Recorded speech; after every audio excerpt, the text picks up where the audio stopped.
मौके पर पहुंचे अधिकारियों ने रेस्क्यू अभियान का जायजा लिया। फ्लैश फ्लड की घटना के तुरंत बाद राहत और बचाव अभियान शुरू कर दिया गया। अधिकारियों ने नदी नालों के आसपास रहने वाले लोगों से सुरक्षित जगहों पर जाने की अपील की है। मेरा आपके माध्यम से सभी से निवेदन है कि इस भारी बारिश में सुरक्षित रहें। अपने घरों का जो सामान है, जो नाले के किनारे घर बने हुए हैं, हमने पहले भी चेतावनी दी थी कि जो नदी नाले के किनारे जो लोग अपना गुजर बसर कर रहे हैं या किसी प्रकार से मजबूरी में रह रहे हैं, उनसे निवेदन किया जाता है कि तुरंत जो है अभी भी उन स्थानों को छोड़ दें। मुख्यमंत्री सुखविंदर सिंह सुक्खू ने कहा है कि वो हालात पर नजर बनाए हुए हैं और प्रभावितों तक राहत पहुंचाई जा रही है। लगातार बारिश को देखते हुए सीएम ने लोगों से एहतियात बरतने की अपील की है। हमने स्थिति पर नजर रखी है। जिला अध्यक्ष, एनडीआरएफ, एसडीआरएफ की सभी टीमों को दिशा निर्देश दे दिए गए हैं और जो जहां तक है पहले ये पता लगाया जा रहा है कि जो मंडी में जो रात को अत्यधिक बारिश के कारण जिन घरों में लोग फंसे होंगे उन्हें कैसे निकाला जाए, और हमारी सरकार ने उसको निकालने की प्रक्रिया को सुबह से आरंभ कर दिया। फ्लैश फ्लड की घटनाओं से सबक लेते हुए हिमाचल सरकार ने फैसला किया है कि सरकारी भवनों का निर्माण नदी नालों के नजदीक नहीं किया जाएगा। इसके लिए नियम भी तय होंगे।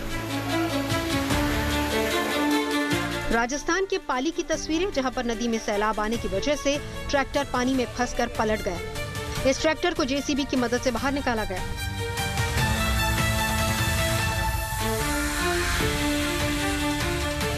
ये तस्वीरें राजस्थान के बूंदी जिले की हैं। यहाँ डाबी बरड़ इलाके में भारी बारिश से एरू नदी उफान पर है। जलस्तर अचानक बढ़ने से 7 लोग नदी के तेज बहाव के बीच फंस गए। सूचना मिलते ही मौके पर पुलिस और गांव वाले पहुंचे। फिर इसकी जानकारी फ्लड कंट्रोल रूम में दी गई। इसके बाद मौके पर सिविल डिफेंस और एसडीआरएफ की टीम पहुंची। फिर नाव की मदद से सभी 7 लोगों को सुरक्षित रेस्क्यू कर लिया गया। चीन में भी बाढ़ और लैंडस्लाइड के बीच फंसे लोगों को बचाने के लिए रेस्क्यू अभियान चलाया गया, जहां बीजिंग और उसके आसपास के इलाकों में भारी बारिश की वजह से नदियां खतरे के निशान के ऊपर बह रही हैं। इससे नदी के आसपास के रिहायशी इलाके प्रभावित हुए। स्थानीय प्रशासन के साथ सेना और जवान भी लोगों को बचाने के काम में जुट गए। मंडी से धर्मवीर के साथ bureau report, good news today.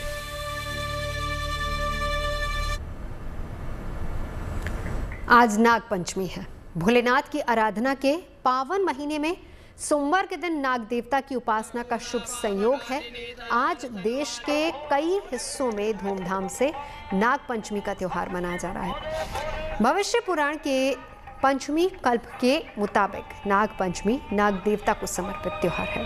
ऐसी मान्यता है कि सावन शुक्ल पंचमी तिथि को नागों को अस्तिक मुनि ने जन्मेजय के नाग यज्ञ से बचाया था और इसी दिन अस्तिक मुनि को नागों ने वचन दिया था कि जो भी व्यक्ति सावन शुक्ल पंचमी तिथि को नागों की पूजा करेगा और नागों को दूध धान का लावा अर्पित करेगा और अस्तिक मुनि का ध्यान करेगा, उसे और उसके परिवार वालों को नागों के डसने का डर नहीं रहेगा।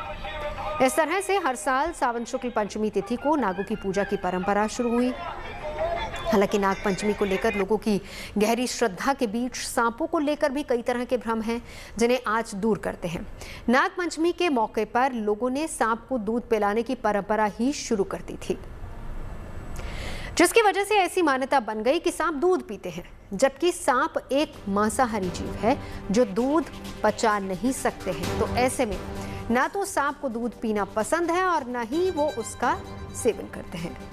सांपों को लेकर यह भी भ्रम है कि वो बीन की धुन पर नाचते हैं, जबकि सच्चाई ये है कि सांपों की सुनने की शक्ति बेहद कमजोर होती है। उन्हें सिर्फ कंपन महसूस होती है और वो केवल बीन के हिलते हुए मुख को देखते हुए ही हिलते हैं।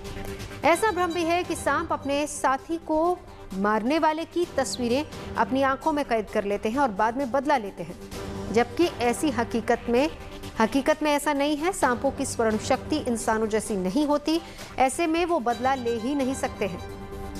फिल्मों की वजह से ऐसी भी धारणा है कि अजगर और एनाकोंडा जैसे सांप मनुष्यों को खा जाते हैं, जबकि हकीकत में ऐसा नहीं होता। वो सिर्फ छोटे जानवरों का ही शिकार करते हैं। दुनिया में सांप की 3500 प्रजातियां हैं।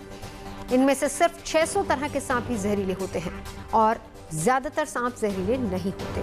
नागपंचमी को लेकर गहरी श्रद्धा के बीच प्रकृति के प्रति श्रद्धा भी जरूरी है और प्रकृति के बनाए गए सभी जीव अपने अपने तरीके से महत्वपूर्ण हैं और प्रकृति के संतुलन में योगदान देते हैं।